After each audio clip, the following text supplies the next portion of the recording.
yang berjudul berpusat kepada perkataannya, ya, berpusat kepada perkataan firman Tuhan, berpusat kepada perkataan Allah, berpusat kepada perkataan Yesus. Apapun yang dikatakannya, kita itu harus menjadi acuan kita, menjadi panduan kita di dalam kehidupan ini. Saudara semua yang dikasihi Tuhan, ini saya ambil dari kitab Yohanes pasal 6, ya. Yohanes pasal 6 ayat 60 sampai dengan 71, ya. Kita akan baca bersama-sama, saudara. Ya, ini lama kita tidak baca bersama-sama, ya. Kalau saya menyampaikan firman Tuhan ini sedikit saja, 11 ayat saja, ya. Yohanes pasal 6 ayat 60 sampai dengan 71.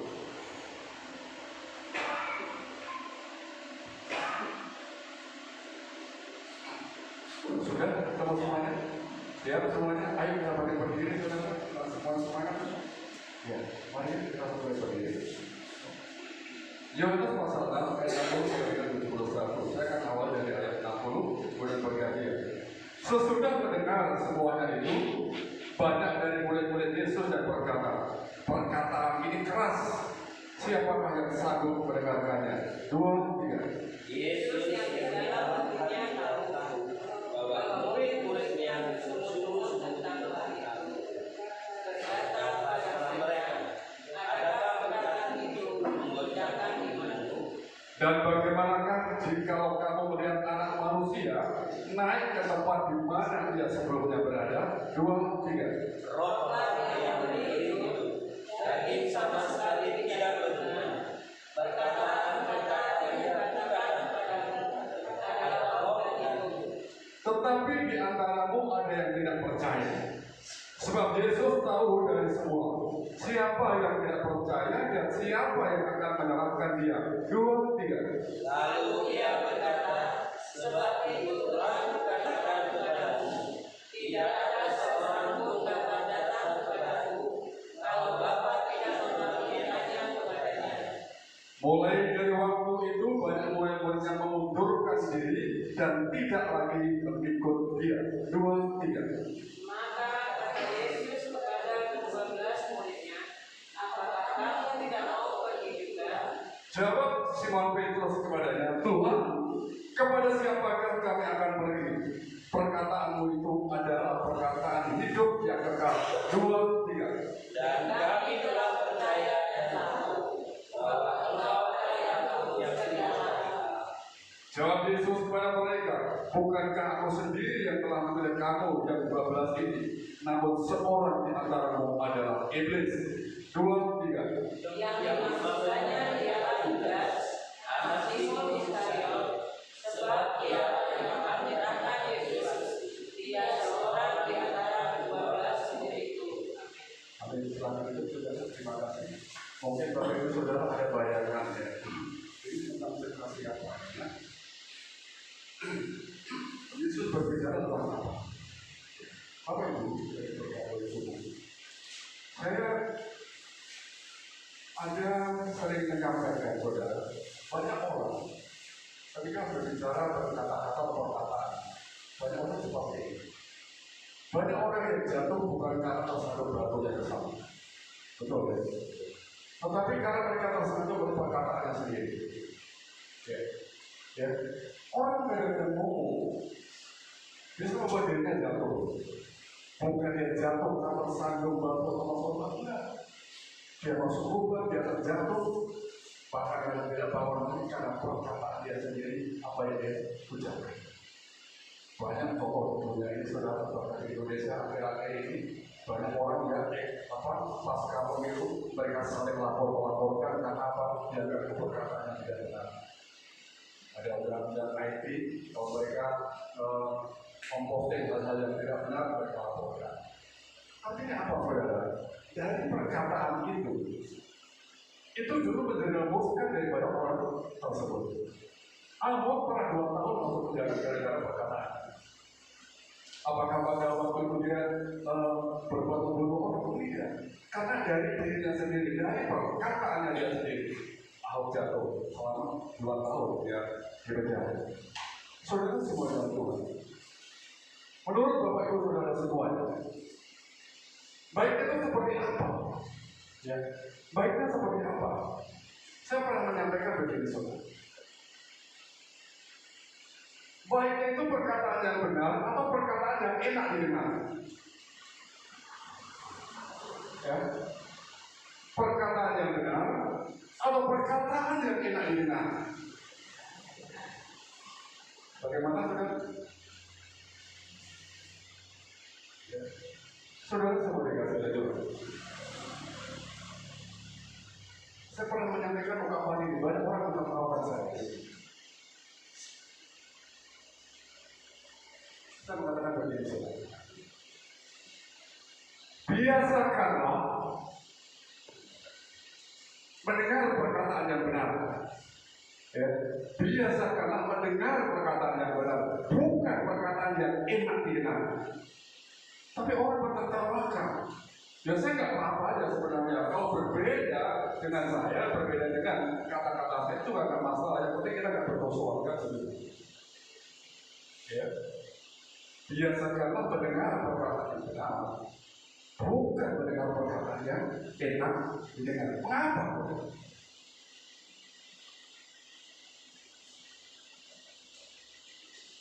Kalau kita merujuk di dalam kitab Efesus pasal 6 ayat 19. Efesus pasal 6 ayat 19, firman Tuhan berkata seperti ini. Juga untuk aku, untuk dirinya sendiri, untuk Paulus, supaya kepadaku, jika aku membuka mulutku, dikaruniakan perkataan yang benar. Agar dengan keberanian aku memberitakan rahasia Injil. Saudara semua dikasih Tuhan, ini perkataan Paulus. Dia minta karunia dari Tuhan. Tuhan berikan aku kemampuan supaya aku berikan kemampuan untuk memperkatakan hal yang benar. Bukan perkataan yang enak didengar. Itu juga tidak salah sebenarnya. Tergantung. Tetapi kalau firman Tuhan dalam Efesus pasal 6 ayat 19.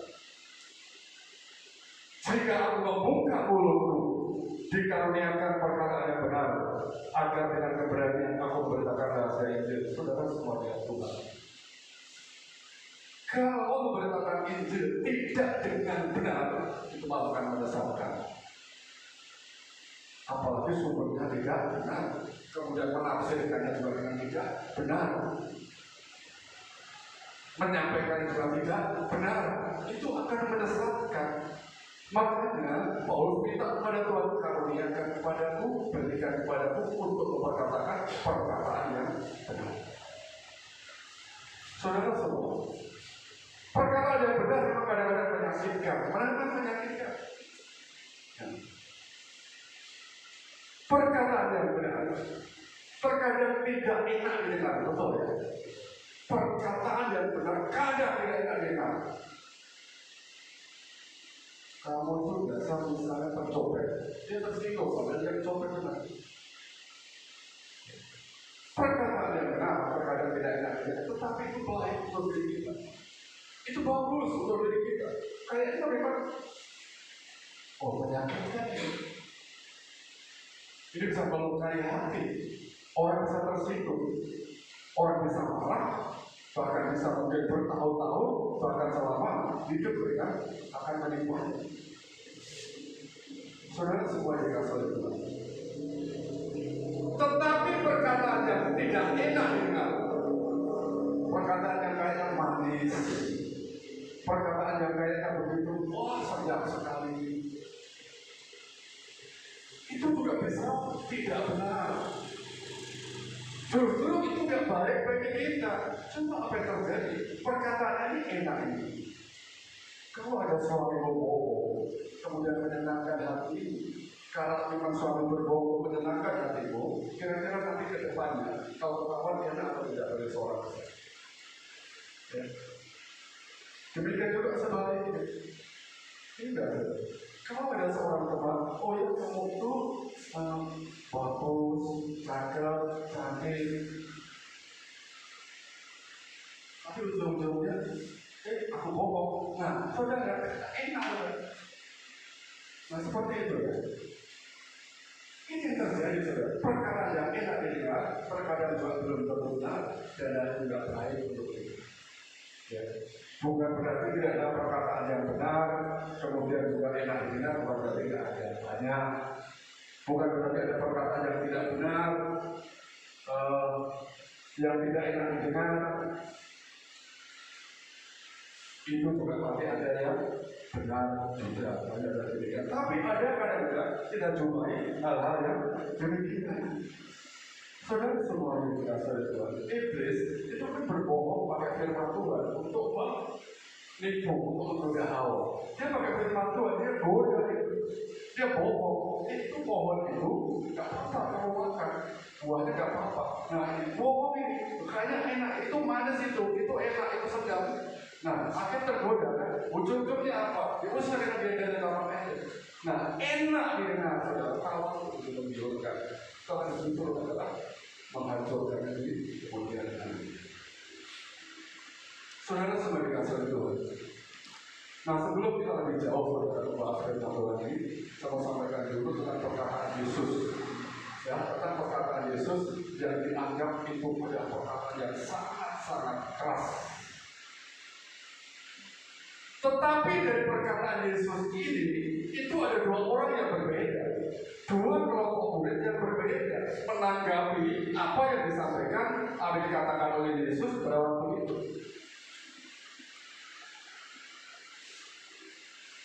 Di dalam Yohanes pasal 53 sampai 58, juga saudara catat juga saya rumah. Murid-murid yang pertama, ini saya bilang yang pertama ini rombongan yang pertama, dia nggak setuju saudara perkataan ini keras, perkataan ini berat, perkataan tidak mengajar, perkataan tidak mendidik. Itu adalah ayat 60. Mereka mengakui perkataan Yesus tidak keras sekali, perkataan itu begitu sangat menyakitkan. Ya. Ini orang-orang yang pertama, murid-murid yang kelompok pertama. Kemudian yang kedua.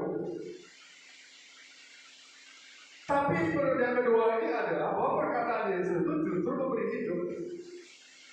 Apa yang diucapkan Tuhan Yesus itu justru memberi hidup. Memang itu keras, tetapi itu adalah memberi hidup. Memang itu menyakitkan. Itu orang itu adalah memberi hidup. Artinya apa saudara? Mengapa berbeda? Itu kan perkataan yang sama. Itu sumber yang sama.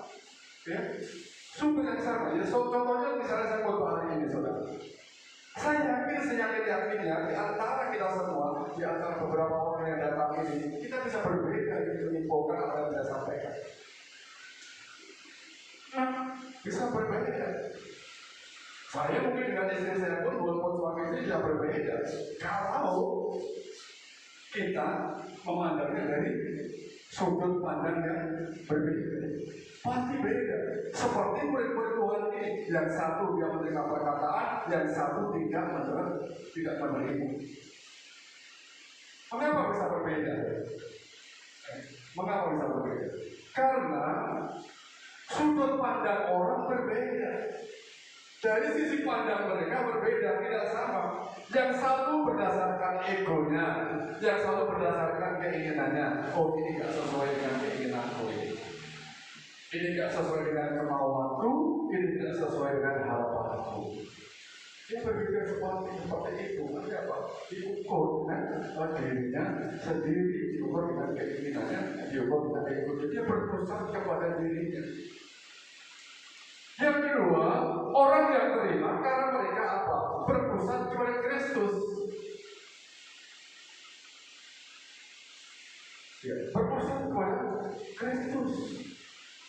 Dia memandang berdasarkan keinginan Tuhan. Tuhan berkata seperti ini karena Tuhan punya keinginan. Tuhan mengatakan seperti itu karena Tuhan punya maksud. Itu maksudnya. Ya. Berarti apa saudara? Bahwa perkataan yang keras itu atau tidak keras tergantung dari mana orang memandangnya. Tergantung dari orang memandangnya. Bisa jadi kan Pak Ali mengatakan perkataan Muhammad itu keras sekali. Ya, jadi Ibu Eko mengatakan, oh enggak, biasa-biasa saja. Kan Tuhan mau seperti itu. Bisa berbeda kan? Karena sudut pandang ini berbeda. Ya. Apalagi kalau misalnya dari rumah itu ada sesuatu yang belum dibereskan. Dulu kan saya pernah istilahkan orang yang datang ke gereja memiliki atau membawa ember yang kotor. Itu kan kotor, apa boleh diterima? Akan tercemar. Kalau itu saudara-saudara kasar itu, ya. Berarti orang itu mengatakan untuk keras atau tidak tergantung saudara dari mana orang tersebut memahami. Ini, ya. Dari mana mereka memahami? Ada orang yang tidak bisa menerima, ada orang yang bisa menerima. Tetapi hendaknya tidak saling menyalahkan.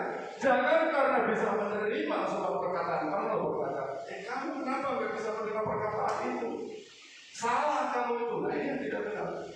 Demikian juga orang yang tidak bisa menerima perkataan yang keras juga tidak bisa menyalahkan orang yang bisa menerima. Kalau perkataan seperti itu cukup kamu menerima. Jangan karena perbedaan penerimaan sebuah kata-kata lalu menjadi masalah, lalu bermusuhan, lalu saling membenci. Ini yang bermasalah. Saudara semua, tidak perlu kita saling menyalahkan. Ya? Tidak perlu kita saling menyalahkan. Yang perlu kita perhatikan adalah apa? Jangan karena berbeda. Jangan karena kita mendapatkan sesuatu yang sangat berbeda penerimaannya lalu bermusuhan. Ya ini jangan sampai terjadi. Perkataan yang sama jika dilihat dari sisi yang berbeda, maknanya berbeda, kemudian juga responnya juga berbeda, sudah artinya berbeda, pasti mereka juga berbeda. Beda saudara, orang yang bisa beriman dengan orang yang tidak itu beda. Beda banget, sangat berbeda. Saya pernah takut saudara menegur juga, ya, bukan menegur, tanya, ya koreksi. Saya pernah tanya, mengapa kamu tidak beribadah? Nah, ini disalahpahami. Ini disalahpahami. Apa tidak tahu kalau saya sibuk? Apa tidak tahu kalau saya banyak hutang? Apa tidak tahu kalau saya banyak tanggungan? Saudara, apa mau gereja membayar hutang saya? Nah, saya kan kaget yang seperti ini. Istri itu juga kaget. Artinya apa? Perhatian dari kami dan kami tujukan itu disalahpahami. Karena apa? Ya saya nggak ngerti. Padahal bentuk dari kami adalah saya tanya kenapa mereka nggak ibadah. Pikiran kami kan kalau bertanya mungkin sakit. Kalau sakit kan kita bisa mendoakan. Kalau ada masalah kita mungkin bisa bantu apa yang kita bisa bantu. Tetapi apa yang terjadi? Disalahpahami. Jangan akan kita ada unsur urusan pribadi. Nah ini kan dari setiap yang seperti itu. Itu yang saya takut sebenarnya. Tapi salah juga. Nanti kalau kita nggak tanya, katanya kita akan perhatian. Ya? Ditanya katanya mencampuri urusan pribadi. Coba ibu saudara-saudara kasar itu, kita salah paham. Ada kata cantik apa? Ini kalau orang Jawa, cantik apa? Itu diartikan negatif kan? Cantik apa? Orang seperti itu cantik. Itu artinya negatif. Tapi kalau orang Papua yang bilang cantik apa? Itu cantik sekali. Itu cantik sekali. Ya. Cantik apa? Kalau orang Jawa itu mungkinnya itu menghina. Begitu orang Papua yang bilang cantik apa? Oh itu cantik banget. Sama kan? Sama mendapat sama. Kalau itu saudara-saudara, termasuk ini saudara, antara kritikan dan pujian. Ini saya kasih contoh antara kritikan dan pujian. Saya tutup dulu. Kalau itu saudara senang dipuji apa senang dikritik? Jujur, senang dipuji apa senang dikritik? Dua-duanya. Loh, ini yang pilih ya. Senang dipuji apa senang dikritik? Jujur saja, saudara. Nah, dipuji. Oke, sekarang saya mau tunjukkan. Nah, pujian itu menyenangkan, jadi nggak salah kalau tidak dipuji. Tapi kritikan itu membentuk karakter. Saudara dikritik itu akan membentuk karakter saudara. Karakter itu menyakitkan kadang-kadang saudara. Makanya orang tidak mau. Tapi orang memuji senang. Tapi kalau saudara kalau pujian-pujian itu bohong. Ada nggak kadang-kadang pujian yang bohong? Bohong. Apa? Oh, kamu itu cantik sekali. Padahal dia nggak tulus itu. Gitu. Ya, kan? Nah, saudara seperti kasih Tuhan.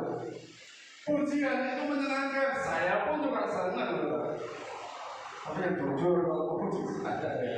Nah, demikian kalau kritikan. Kritikan yang untuk pertanyaannya, mana yang saudara senangi sekarang? Pujian itu menyenangkan, kritikan untuk karakter. Mana yang saudara senangi? Bukankah semua tergantung dari kita memandangnya? Ya kan? Tergantung dari kita memandangnya. Maka saudara kalau dikritik itu nggak siap hatinya, malah ya. Itu seperti permen dan obat, saudara. Saya kasih ilustrasi aja. Nah, seperti obat dan permen. Saya selama nyambung di gereja, sampah yang paling banyak dulu saya temui adalah sampah bungkus permen. Paling banyak. Saya juga nggak ngerti orang itu, mungkin Pak Braja pernah merasakan kalau nyambung pasti ada bungkus permen di situ. Saya nggak ngerti juga orang di gereja seberapa permen. Gak ada yang pakai bungkus obat, gak ada. Orang-orang aja ini. Ya. Ini saudara, saya nggak ngerti. Nah, seperti ini antara kritikan dan pujian, ya. Antara kritikan dan pujian. Jika disuruh memilih, saudara. Jika disuruh memilih, bagi saudara pilih obat apa permen?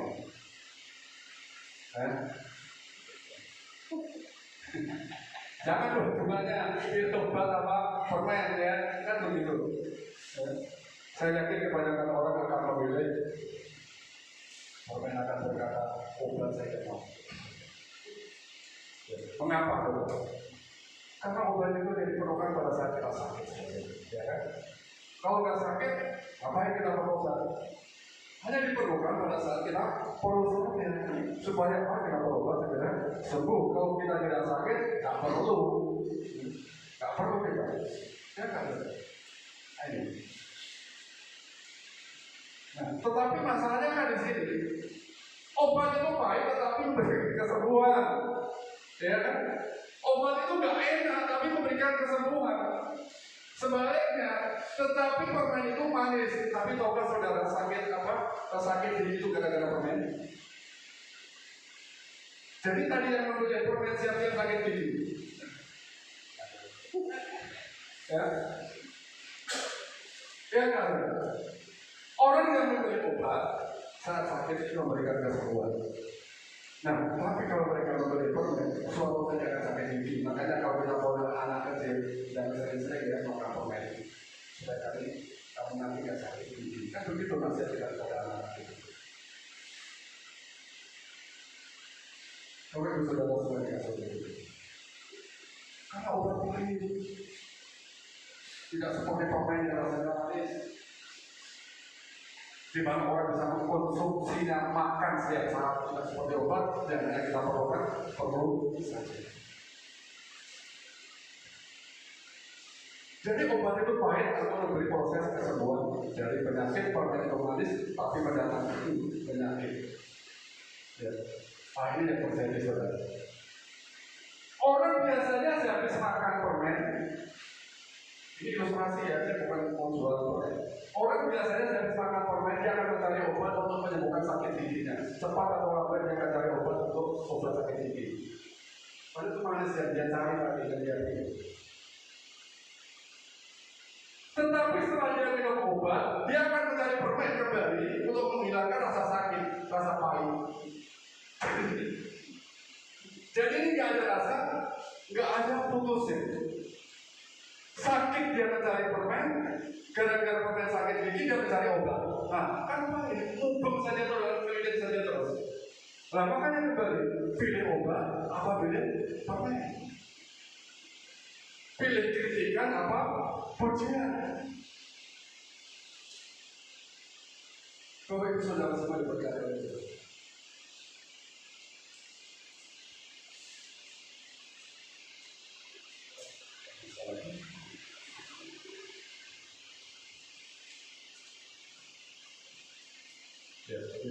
ditampilkan nanti.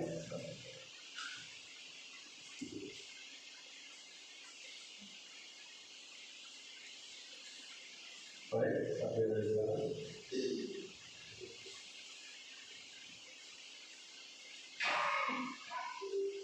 Ya, selain yang enam, bisa kita apa? Bagus saudara, sambil diperbaiki. Jika perkataan yang keras itu adalah obat, jika perkataan yang keras itu adalah obat, ya ini. Jika perkataan yang keras itu adalah obat, yang baik, ya, jika perkataan yang keras itu adalah obat, tapi baru bisa menyembuhkan. Kemudian, jika perkataan yang enak didengar itu adalah permen memberi rasa sakit, saudara berikan. Perkataan keras itu saudara memang menyakitkan. Perkataan yang tidak seperti kita harapkan mungkin menyakitkan. Tapi kalau itu kebenaran, sebenarnya itu adalah obat bagi kita, untuk kebaikan kita. Ini tadi yang menjadi harapan saya. Kenapa saya menjadikan ilustrasi permen dan obat tadi? Ini yang pilihan kita. Perkataan keras itu obat, tapi perkataan yang enak itu, yang enak didengar itu, membawa sakit. Kita pilihan mana? Saudara-saudara saudara. Banyak orang salah mengerti perkataan orang lain hanya karena memandang dari keinginannya saja. Oh, yang terjadi tidak sesuai dengan keinginanku, yang terjadi tidak sesuai dengan harapanku, lalu sakit hati, lalu marah, dan lain sebagainya. Tidak sesuai dengan harapan ego, tidak terbangun. Jadi selama ini saudara-saudara, sebenarnya kita memandang sebuah perkataan itu fokus pada siapa? Selama ini, ketika kita mendengar suatu perkataan, mendengar apapun, kita fokus kepada siapa? Kalau mendengarkan khotbah, pada khotbah yang enak didengar atau pada khotbah yang benar. Saya kalau khotbah gak bisa lucu kayak mereka. Selama ini kita fokus kepada ego kita atau kepada Allah. Saat kita mendengarkan khotbah, saat mendengarkan firman Tuhan. Kalau fokus pada ego kita, mungkin banyak kata-kata dari seorang hamba Tuhan, dari pengkhotbah itu yang begini. Banyak orang yang tersinggung dan sebagainya, lalu mereka pergi. Saudara semuanya itu.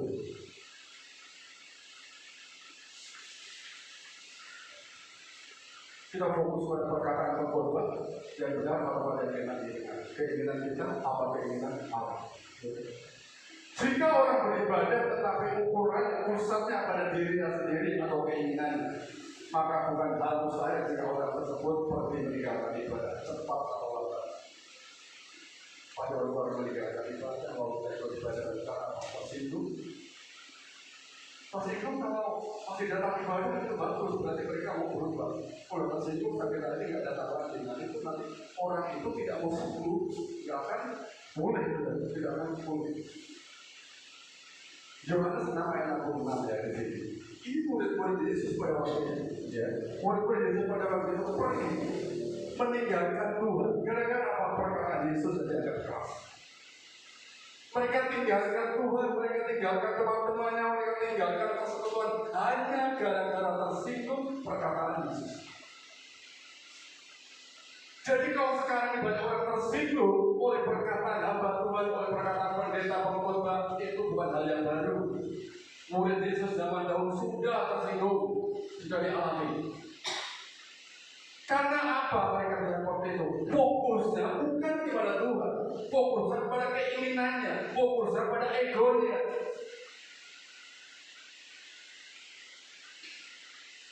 Iya kan? Cepat atau lambat tidak akan pergi. Karena kita lihat murid-murid yang tergoncang itu kemudian pergi. Tergoncang. Perkataan Yesus oleh sebagian murid-muridnya dianggap sangat keras, hingga mereka tergoncang dan tidak sanggup mendengarnya, lalu mereka pergi, tidak sanggup. Saya itu kebetulan orangnya juga nggak bisa kata-kata bahasa basi, udah pokoknya A B B langsung tas saksek gitu aja kata-kata kalau Yohanes 6 ayat 60. Ayat 60. Ayat yang kita baca tadi saya ulang tadi. Sesudah mendengar semuanya itu banyak dari murid-murid Yesus yang berkata, perkataan ini keras. Kata murid itu, siapakah yang sanggup mendengarkannya? Perkataan yang keras itu ada perkataan di dalam ayat 53 sampai 58. Ya. Perkataan ini adalah keras. Siapakah yang sanggup mendengarkannya? Tetapi apa yang terjadi? Ketika Yesus berbicara bahwa ini adalah roti hidup yang turun dari surga, timbul kejengkelan di antara orang banyak itu. Nah, ini cara kali itu bermula dari sini. Kemudian ayat 61, Yesus yang di dalam hatinya tahu, Yesus tahu bahwa murid-muridnya bersungguh-sungguh tersinggung, marah, dengan hal itu berkata kepada mereka, adakah perkataan yang menggoncangkan imanmu? Ditanya, kamu tergoncang ya dengan perkataan saya? Terang-terangan saja dengan Tuhan ini bertanya, kamu tergoncang ya dengan perkataan saya? Mulai dari waktu itu banyak murid-murid yang mengundurkan diri, mundur mereka, gak tahan perkataan Tuhan, gak tahan firman Tuhan, gak tahan dengan khotbah yang benar, keras. Mulai dari waktu itu banyak murid-murid yang mengundurkan diri dan tidak lagi mengikut dia. Murid-murid itu pergi. Ini murid-murid komunitas permen. Maunya yang manis-manis, dia pikir enak, yang manis itu pada akan membuat dia sakit ini. Bapak Ibu Saudara, orang seperti ini Saudara tidak akan pernah sembuh dari penyakitnya kalau hanya mengkonsumsi yang manis-manis saja. Lupa dengan atas sekolah umum. Ada waktu sekolah minggu apa? Dengar dia panggil nama saya. Dengar dia panggil namamu. Ku jawab ya Tuhan. Ku jawab ya Tuhan. Ku jawab ya Tuhan. Saat masih anak-anak, datang main datang. Tuhan juga yang berbicara datang. Sampai begitu, sampai kepada Tuhan sudah dewasa, sudah ngerti Tuhan ngomong begitu orang. Pergilah ya. Bapak Ibu Saudara yang berkata, apa yang terjadi kepada murid-murid pada waktu itu bukan yang terjadi pada hari ini. Meskipun kejadiannya tidak bersama dengan pada masa itu.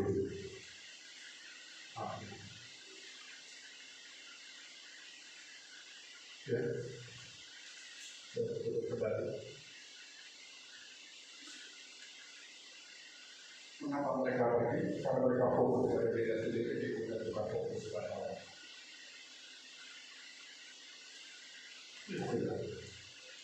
Mereka tidak sanggup dengan perkataan yang keras itu pada itu adalah benar, pada itu adalah obat.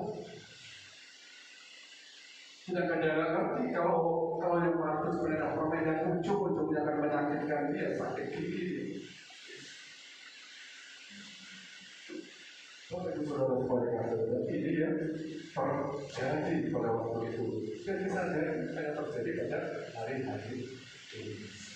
Nah, sebenarnya ini Bapak Ibu Saudara, semua manusia itu sakit. Ya, semua manusia itu sakit. Sakit karena apa?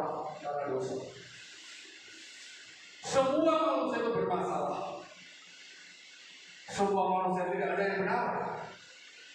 Semua manusia itu mengalami berbagai problem. Karena apa? Karena dosa. Roma 3:20. Saya sadar, saya sakit, saya juga ubah. Saya sangat pribadi. Saya banyak kekurangan, banyak kelemahan. Itu saya sadar sekali. Nah, pertanyaan saya adalah, kita mau sembuh atau tidak? Kita mau waras atau tidak? Kita mau sehat atau tidak? Kita mau kembali normal atau tidak? Kalau kita ingin sembuh, minum obat itu. Terima perkataan yang keras itu. Jika itu menyembuhkan, walaupun itu pahit, terima itu supaya kita bisa sembuh. Dengar perkataan yang keras itu untuk kesembuhan kita dan untuk kebaikan kita. Jangan pandang ego kita, tapi pandang itu dari sisi Allah. Tuhan berkata seperti itu untuk kebaikan kita. Bukan kebaikan Tuhan, ya. Untuk kebaikan kita. Tuhan tahu manusia itu sakit, bahkan sakit keras karena dosa. Tuhan memberikan obat. Dan sakit karena dosa itu hanya Kristus yang bisa menyembuhkan. Ya. Hanya firman Tuhan yang bisa menyembuhkannya. Oleh sebab itu berpusatlah kepada Dia, bukan kepada ego kita, keinginan kita.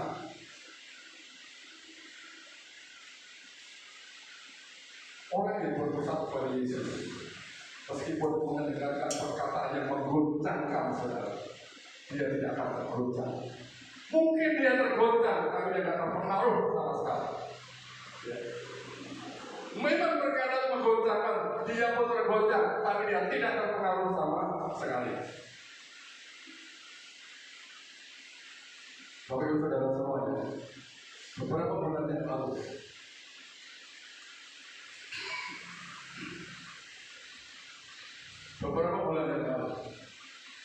saya ada mengikuti suatu pengajaran. Ya, sekolah anak saja seperti itu. Saya terus pertama kali saya mendengar pengajaran kaget, terkaget-kaget, tergoncang saya oleh pengajaran itu. Tetapi sampai hari ini saya ikuti terus. Sampai hari ini saya ikuti terus. Karena pengajaran itu benar bagi saya. Benar bagi saya. Itu sudah berjalan kurang lebih 5-6 bulan yang lalu. Saya ikuti itu. Itu benar bagi saya. Itu menggoncangkan. Tetapi itu benar. Bahkan akhir-akhir semakin banyak orang yang mengikuti itu. Walaupun ada juga yang pergi. Nah ini kan berbeda penafsiran, berbeda dari sudut pandang. Saya tergoncang, tetapi saya senang. Karena saya mendapatkan jawaban dari pertanyaan-pertanyaan saya pada waktu itu. Dan jawaban saya dapatkan. Ini semuanya karena apa? Saya berpikir Tuhan ini adalah belajar. Ini kehendak Tuhan yang menunjukkan saya, Tuhan yang mempertemukan saya dengan Tuhan tersebut. Dan itu sangat bagus bagi saya. Saudara semua betul. Itu semua karena Tuhan. Kalau saya pandang dari sudut pandang Tuhan, itu walaupun tergoncang, tetapi saya senang. Saya semakin penasaran, saya semakin haus akan kebenaran. Sampai sekarang saya masih saja mengikuti. Mengapa saya melakukannya? Karena saya butuh obat. Saya ingin sembuh dari sakit karena dosa. Saya ingin pulih karena dosa. Saya masih memandang Yesus. Saya haus kebenaran. Saya ingin belajar. Saya ingin belajar kebenaran. Saya percaya Tuhan mengaruniakan kepada saya dengan roh untuk bisa menguji itu benar atau salah. Ajar benar atau salah yang saya yakin Tuhan akan pasti memberikan pengertian kepada saya. Dan saya juga sadar tidak ada manusia yang sempurna di dunia ini. Betul atau tidak? Ada. Kecuali di surga. Minta hikmat kepada Tuhan. Jangan sama-sama yang hikmat kemarin. Tidak ada hikmat, tidak hikmat dari Tuhan. Tuhan memberikan kepada kita. Tidak ada manusia yang sempurna. Tetapi yang diajarkan kalau benar ambil, dan sampai hari ini saya mengikuti terus dan muji Tuhan. Saya banyak diberkati dari situ. Beberapa waktu yang lalu, hari Jumat yang lalu, saya ada sharing juga dengan saudara saya, adik sepupu saya di Papua. Ujung-ujungnya dia berkata seperti ini, Mas sampai kuliah saja. Dia sudah supaya sampai nggak punya, nggak muat, nggak sakit kepala.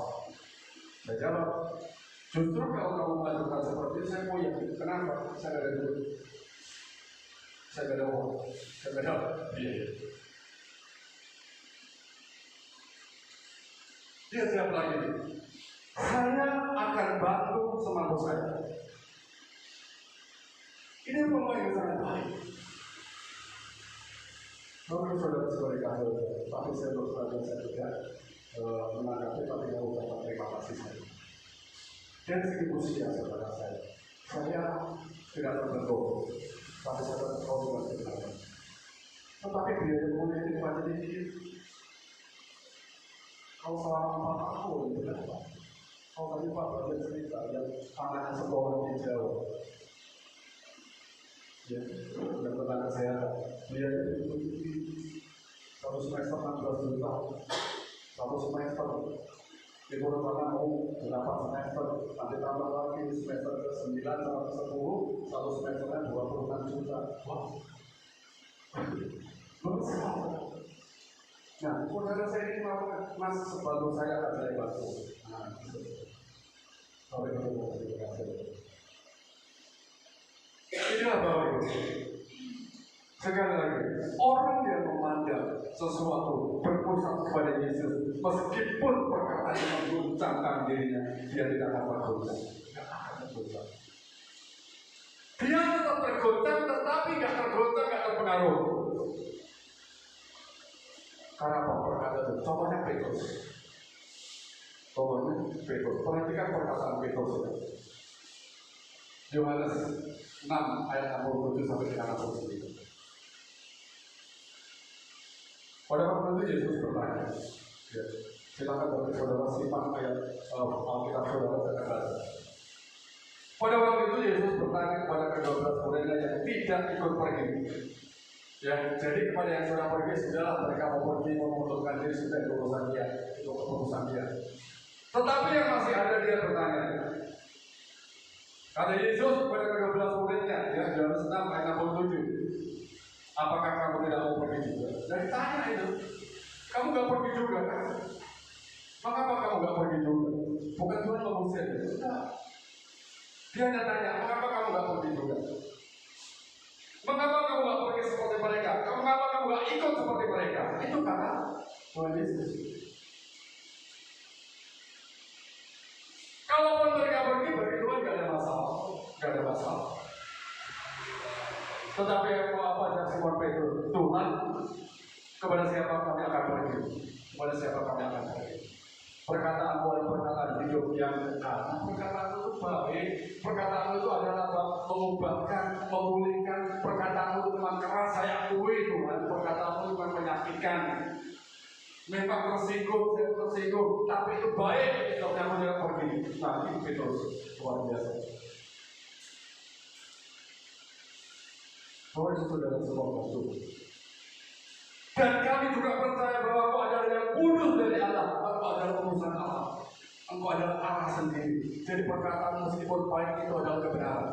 Itu adalah obat. Jadi perhatikan saudara. Orang yang setuju dengan perkataan Yesus itu benar. Orang yang setuju dengan perkataan Yesus itu benar.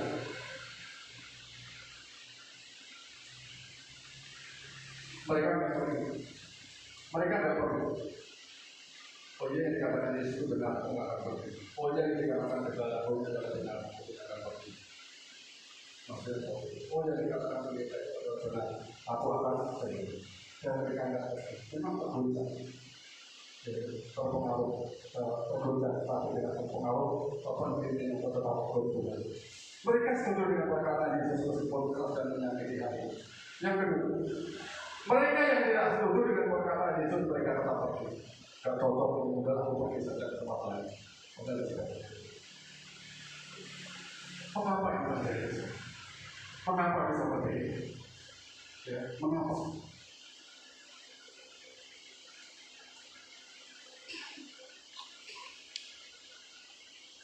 Tuhan tidak pernah mengusir Petrus, tetapi jika Petrus mau pergi di persidangan, Petrus mau pergi keadaan bebas, manusia pergi keadaan bebas, mau ikut atau tidak urusan. Saya kalau bekerjaan saudara, itu orang yang tidak. Saya orang yang pada Pak Mandi saya tidak bekerja lagi, saya mengundurkan diri. Saya tidak banyak tanya saudara, gak apa-apa, saya sudah dikasih kembalikan alatnya kamu. Walaupun kata-kata tidak seperti itu ya,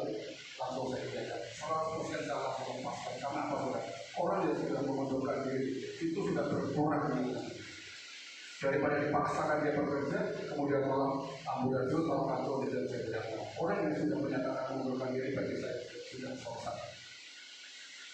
Saya mengucapkan terima kasih sudah mau membantu Tuhan. Kalau dia mau lagi, ya saya tanya lagi, benar ini kamu mau ikut kerja lagi? Saya lagi lagi. Kalau nggak ikut lagi, ikuti aturan. Ini aturan. Nah, saya orangnya seperti itu. Dan perhatikan itu. Kita diberi kebiasaan. Pergi sana enggak bukan, nggak apa-apa. Tapi dia bergerak Tuhan yang pokoknya mau lagi. Engkau ada yang kudus dari Allah. Perkataanmu ada perkataan yang hidup. Bapak itu seperti itu. Begitu terharunya Yesus memberikan perkataan Kristus ini. Sekali lagi saya, kita semakin sakit karena dosa. Kita ini bertobat. Kita ini perlu perkataan-perkataan yang bisa menyembuhkan meskipun pahit itu dan Kristus harus selalu baru.